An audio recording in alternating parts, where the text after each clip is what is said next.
Argentine ফ্যানদের জন্য খুশির খবর, চোট কাটিয়ে শিগগিরই মাঠে ফেরার আশা লিওনেল মেসির। আর্জেন্টাইন কাপ্তান বলছেন আলবিসেলেস্তেদের ভবিষ্যতেও সাফল্যের ধারা অব্যাহত রাখবে। ভক্তদের ধন্যবাদ জানাতেও ভোলেননি সর্বকালের অন্যতম সেরা এই ফুটবলার। রহমান পের রিপোর্ট। ফুটবলকে যিনি বদলে দিয়েছেন জাদু মন্ত্রে, ঘোরতম শত্রু যাকে আড়ালে ভালোবাসে, একটা প্রজন্মকে যিনি বেঁধেছেন ফুটবলের মায়া জালে, লার্জার দ্যান লাইফের প্রকৃত সংজ্ঞা তিনি। লিওনেল মেসি এমনই একজন। এখন জন্ম সনদ দিয়ে খোলো বিকাশ স্টুডেন্ট অ্যাকাউন্ট, নিজের বিকাশ নিজে কর। ফুটবলের আঙিনায় তিনি এতটাই মহান, ছোট কাঁধে যিনি বয়ে বেরিয়েছেন অর্ধেক দুনিয়ার প্রত্যাশার ভার। ক্যারিয়ারের শেষ বেলায় তাকে দুহাত ভরে দিয়েছেন ফুটবল বিধাতা। ওই আকাশী নীল জার্সিতে তিনি যে বীরত্ব গাঁথা লিখেছেন তা অমর হয়ে থাকবে মহাকালে।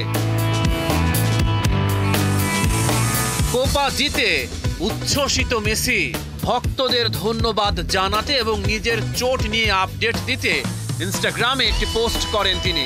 মেসি লেখেন, কোপা আমেরিকা শেষ, প্রথমত বার্তা পাঠানো এবং অভিবাদন জানানোর জন্য প্রত্যেককে ধন্যবাদ জানাতে চাই। আমি ভালো আছি, ঈশ্বরকে ধন্যবাদ। আশা করছি শিগগিরই আবার মাঠে ফিরতে পারবো। আমি খুবই খুশি, ডি মারিয়া আরও একটা কোপা জিতে চলে যাচ্ছে। আমরা একটা দল, একটা পরিবারও, চমৎকার একটা গ্রুপ। এই জাতীয় দলটার প্রচুর বর্তমান ও ভবিষ্যৎ রয়েছে।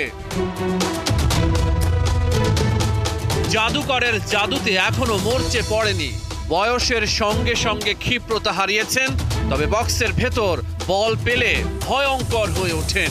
তার বল কাটানোর সক্ষমতার প্রশংসা করতে গিয়ে মারাদোনা বলেছিলেন, বল তার পায়ের সঙ্গে আঠার মতো লেগে থাকে।